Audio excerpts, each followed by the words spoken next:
Art, fashion, ballet and music, something that really takes place on one stage. But the Nelson Mandela Metropolitan Art Museum in Port Elizabeth is doing just that. The exhibition, titled The Mother Tongue, is a celebration of local fashion featuring traditional Southern Nguni beadwork and textiles. This platform aims to showcase the best art from Port Elizabeth, but also raise funds for Nelson Mandela Art Museum. The museum wants to buy local art, something it could not do since 2010. The Mother Tongue exhibition, Umbhaco, taking center stage. This traditional Xhosa fabric used in contemporary styles. The museum prides itself on its collection of Southern Nguni beadwork. It features strongly in the exhibition, in conjunction with traditional textiles including headgear. Male wedding attire is also on show, highlighting the beadwork that goes into making the garments. Traditional wear is steeped in tradition, and the show educates the public about the patterns, colors and the significance of the beadwork. But this is the year 2018, and the traditional designs are woven into the latest styles and new styles.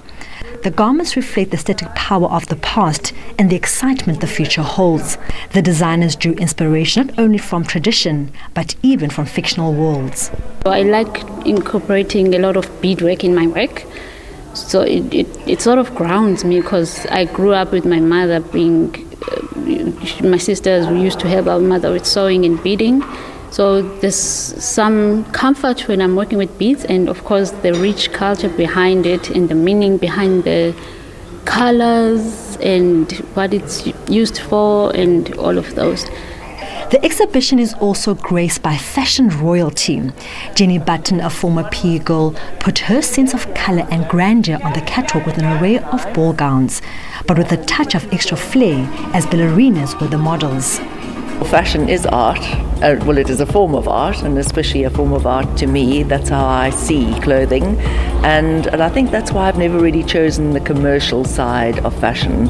I've always stuck to more creative prints, more interesting fabrics, clashing prints, clashing, designs, and that is art in itself. But the international wow factor did not end there. The internationally renowned local textile designer Laduma Ngxokolo's work taking pride of place. His Xhosa-inspired designs have graced many global catwalks. One of the exhibits I have is around traditional dukes, because I have seen beautiful styles and patterns from the past that I think, hey, we should bring those back.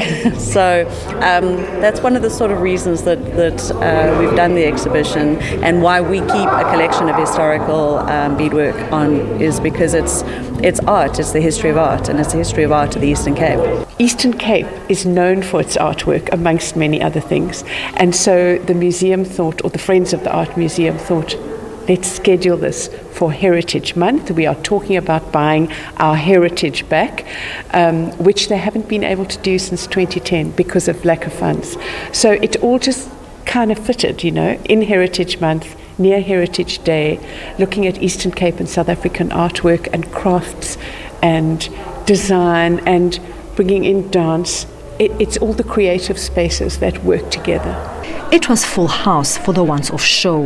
And I think it's very important to support our local artists, because, to be honest, none of us actually ever hear about who they are, and have played such a good, important role to our community. So I think it's a nice gelling of something nice to do, get dressed up for once in Port Elizabeth, and then also educate people on who our local artists are. I think the ambience tonight and the atmosphere is absolutely spot on in terms it's Heritage Month. We are celebrating different cultures. But not all is lost for those who could not attend the full show. The static exhibition will open for the public next week for a period of 2 weeks.